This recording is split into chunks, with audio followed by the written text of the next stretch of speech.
Hey everyone, this is Kunal from ThinkDigit, and today we have our first octa-core processor-equipped smartphone. This is the Micromax Canvas Night. Runs on a 2 GHz octa-core MediaTek processor, has 2 GB of RAM, a 5-inch Full HD display. Talking about the design, it reminds us quite of the Sony Xperia Z1, which has a front glass panel and a back panel, which is also has a glass finish to it. So it's very shiny. It has it brings a lot of fingerprints onto it. It's very glossy. Uh, the bezel and like the edge part, it seems to be something like a metal or a magnesium kind of a material. You can see clearly. I don't know. So the buttons are over here on the right, the volume and the lock key. Also the SIM tray slot. So it has two SIMs. So you can see one slot over here and one slot over here. On the top is the 3.5mm audio jack. The back has the 16 megapixel camera, which actually works very nice. It has a LED flash as well. The bottom is the speaker and the USB to connect to your computer or just charge the phone.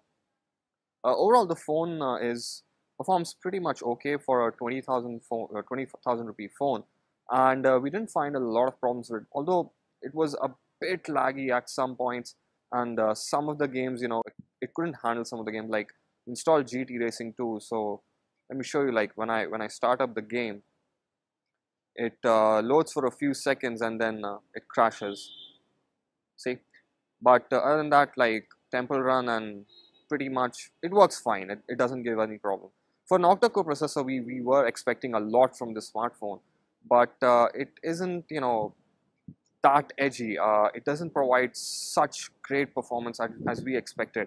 Like you can see, Temple Run works perfectly fine, no issues at all. So yeah, coming back to the UI, it runs on Android 4.2.2, which is not the latest version. It's still running on Jelly Bean. Let me just show you that. As you can see, 4.2.2, and we expect Micromax to bring up the phones with the latest KitKat update, because it's actually very smooth and the memory management on the OS is very nice, better than Jelly Bean, of course.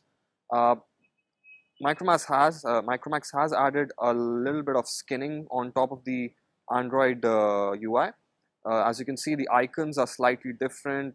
There are some new widgets which are kind of different from what we see on the stock Android. Uh, this does make the UI a bit sluggish. I'm not complaining over here, but it's nice to have stock Android which provides you a smoother interface, not no lags or anything while you're scrolling through the home screens. Even the menus, slight bit of lag. I don't know if you can notice it here, but it does come up most of the time. And that it's feels good in the hand, not so heavy.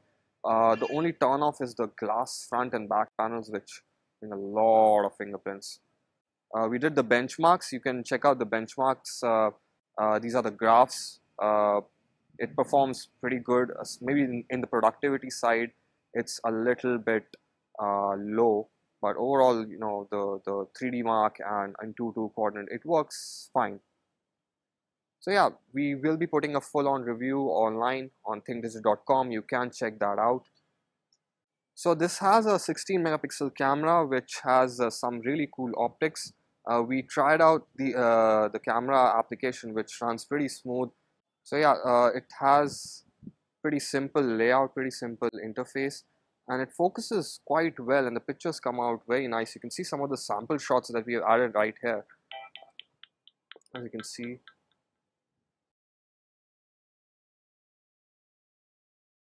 These are some of the sample shots. We will put this up in the video as well, like the proper full-sized images, and it will be up in the review as well. So the camera performs nice even in low light conditions. I can show you one picture over here, which has been taken in pretty low light, and you can see some of the details.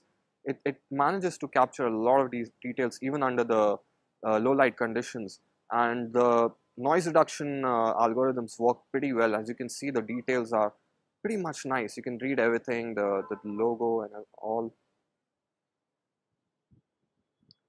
So yeah, the camera is very nice on the Canvas Night, and we were very impressed by it.